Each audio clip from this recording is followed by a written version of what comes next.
I love it. Okay, so Paul, when I think you last left off, you were working on your podcast, you were in Taiwan, and then the plan was to go nomadic. So tell us about that.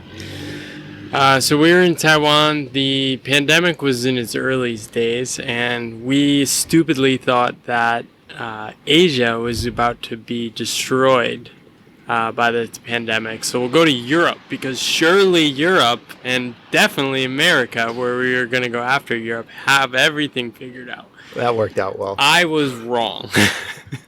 So we arrive in Spain. I quickly realized no one is wearing masks. This is February 24th. We come from Taiwan where 100% of people are wearing masks. There's like conspiracies that the virus is spreading, even though there's no apparent cases of it. People are freaking out. It just turns out that like they did a really good job of quarantining people, screening people, and 100% mask usage. So we get to Spain.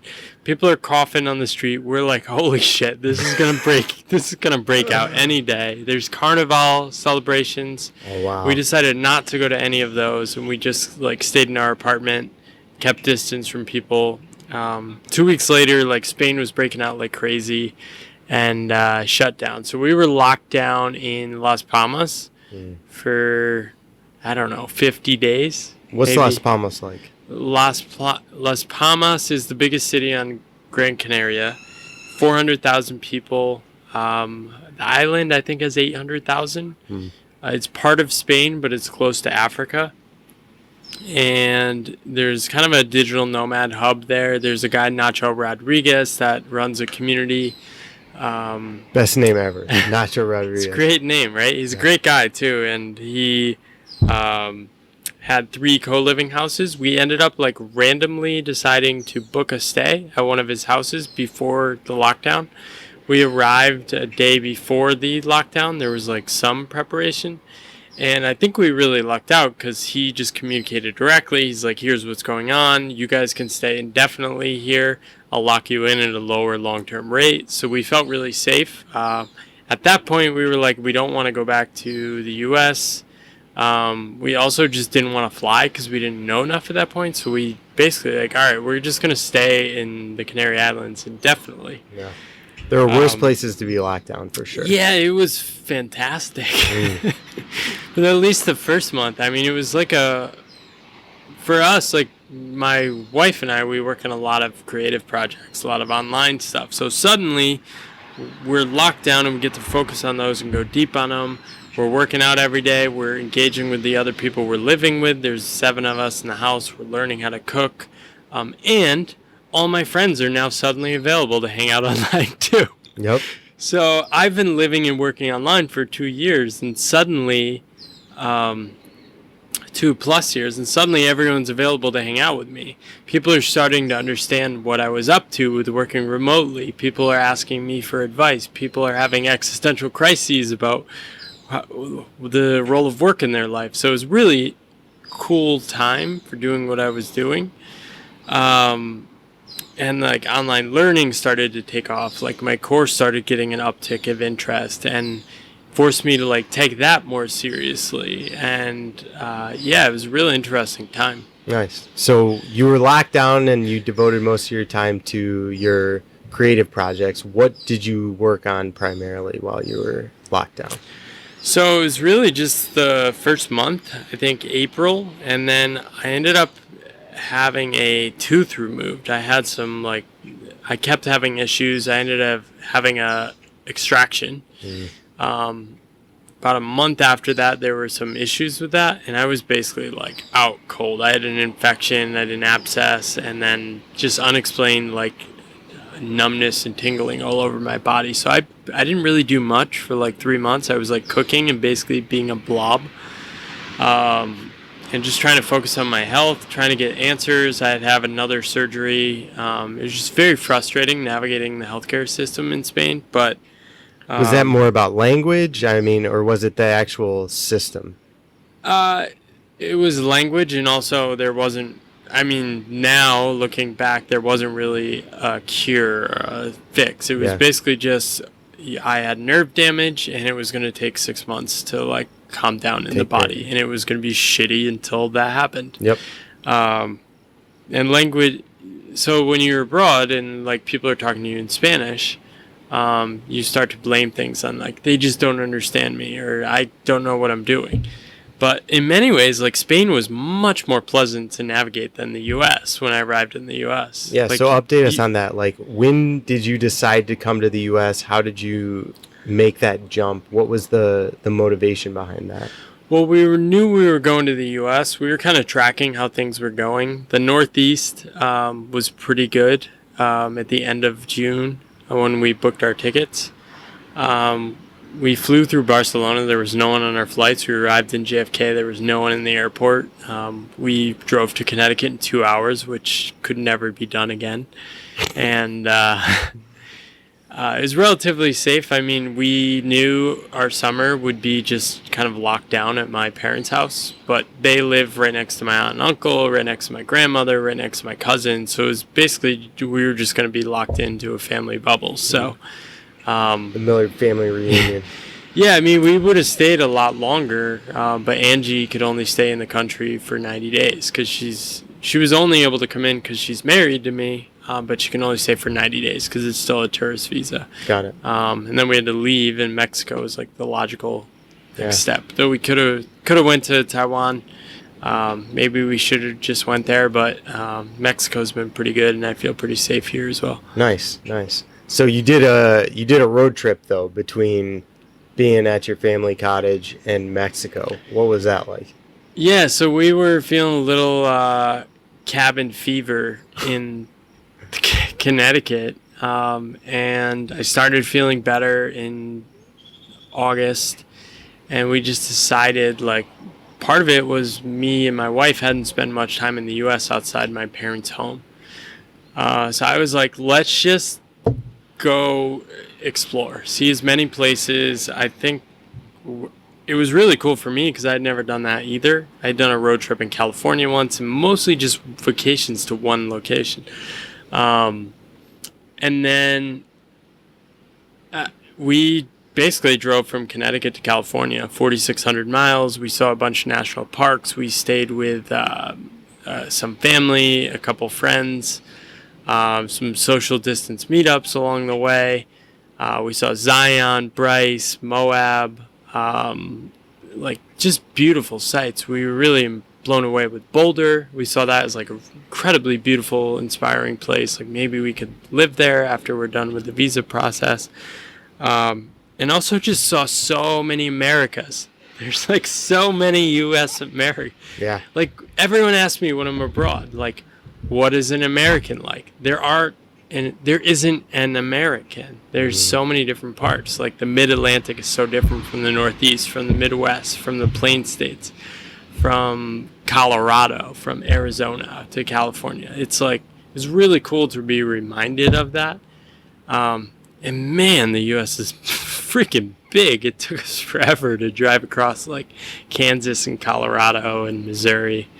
But yeah. What was your top spot, like the place that really took your breath away in terms of landscape?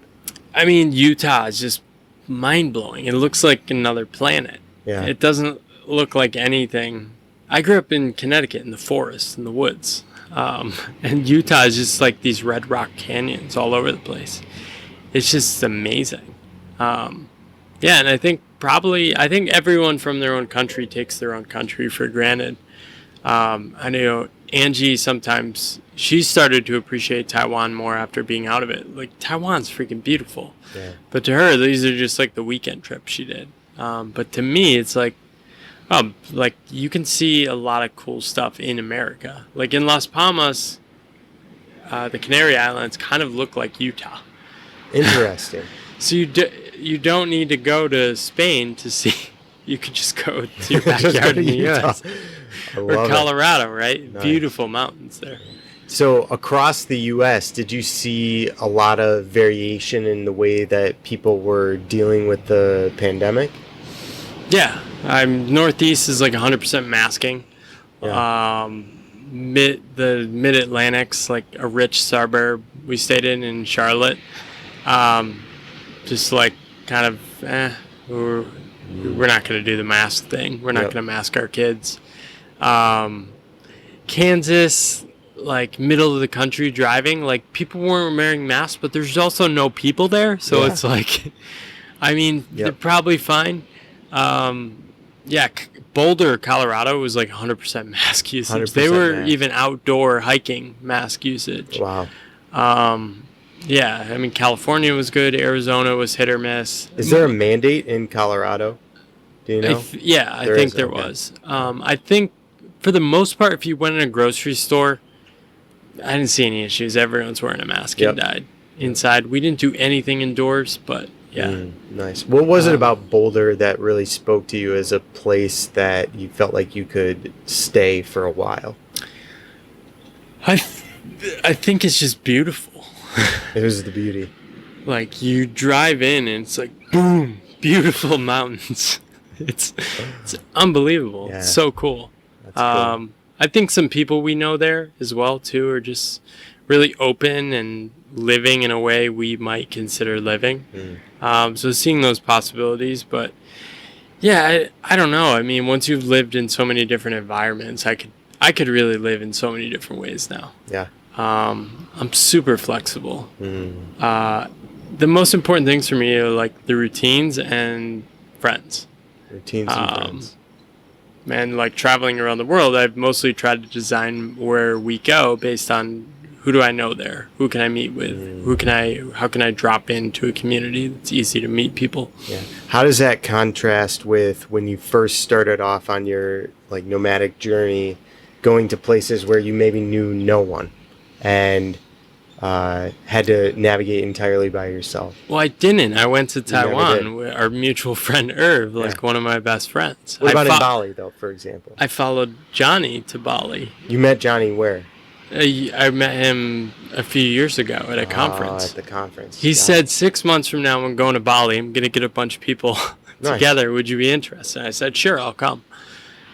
Good.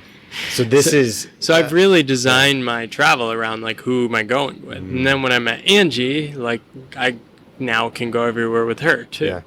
Yeah.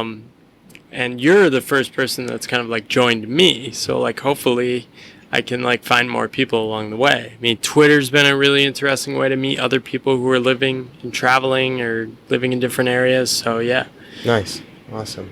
And so after the U.S., you made the jump down here to Puerto Escondido. How's that been going so far?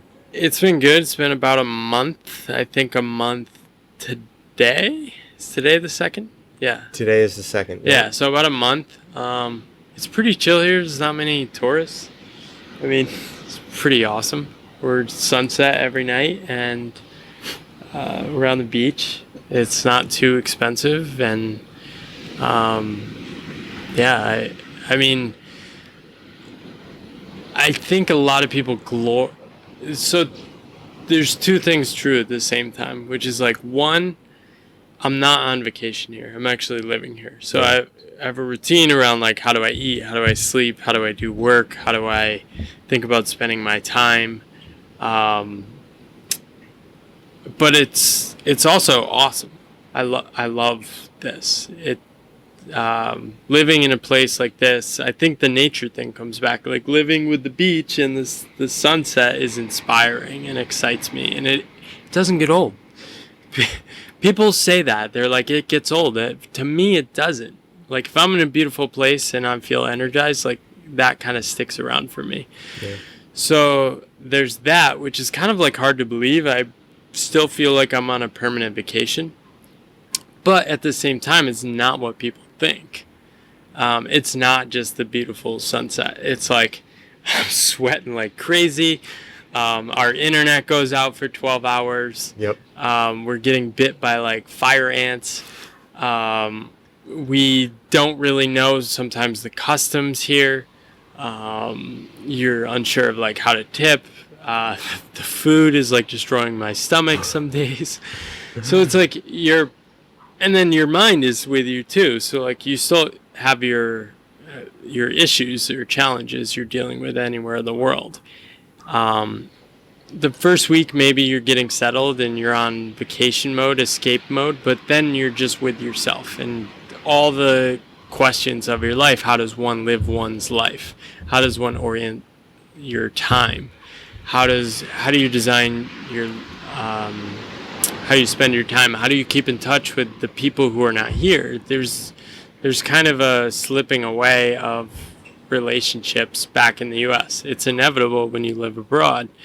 And how do I balance that? I try to have a ritual of at least talking to my mom and grandmother every week. But I've probably lost touch with a lot of people in the U.S. I have a couple group threads I'm on that I stay engaged with, but have kind of pulled back too. And that part's sad and hard to deal with as well. But I don't know. I kind of feel like I'm in a path. Me and my wife always talk about a pathless path. The path that can't be named, right? That's timeless. And that's kind of how I think about where I am, where I'm headed. Nice. So over the past year, a lot of big changes. What, if anything, is kind of the mantra that is keeping you going? The lesson that you've learned that maybe is dominating the way that you approach life right now? It's that pathless path idea, which is that, like, just stepping into the uncertainty and, like, just feeling it. Like, all of everything of the society I grew up with, and the way, like, work does this too. Work and how the questions people ask you convince you that the whole point of life is to kind of, like, get more security, get more certainty, get more money, then you can solve problems, then you don't have to worry about X. But you're just hiding the fact that you're terrified of uncertainty. So the entire last 2.5 years, I was thinking about this morning. I don't really have a good sense for how the rest of my week's going to turn out. I have no idea how I'm going to spend my time. That would be unfathomable to me 5 years ago. And really stressful. I don't think I'd be able to handle that. Just like stepping into, like, trying to picture the fact that I don't know what I'm going to do this week and that it'll also be okay. Like, holding that space it's crazy. And when you get comfort with that, like, that to me is freedom. And that is something that really drives me. So that's the primary benefit you think of placing yourself into uncertain situations, is the freedom that you gain in being able to deal with uncertainty? The value of building that resilience has just been unbelievable. And it's probably the number one thing that is not easy to understand from the outside. It's true. It's kind of like a transformative experience that until you've stepped into that uncertainty, the fruits and benefits of it might not be directly seen by people. Right. Yeah, that's good. So what's next on the horizon? I don't know. I think so. I mean, my Strategy U course and some other experiments are kind of covering my cost of living and giving me room to breathe and create. I think I'm still thinking about, for me, it's always about how do I extend the runway of, like, cash flow and giving me space to think and create such that I can do a bunch of different things that I seem pulled towards. So, like, continuing to write about work and the creative journey and what this means and how do you make sense with your relationship with work in the modern world.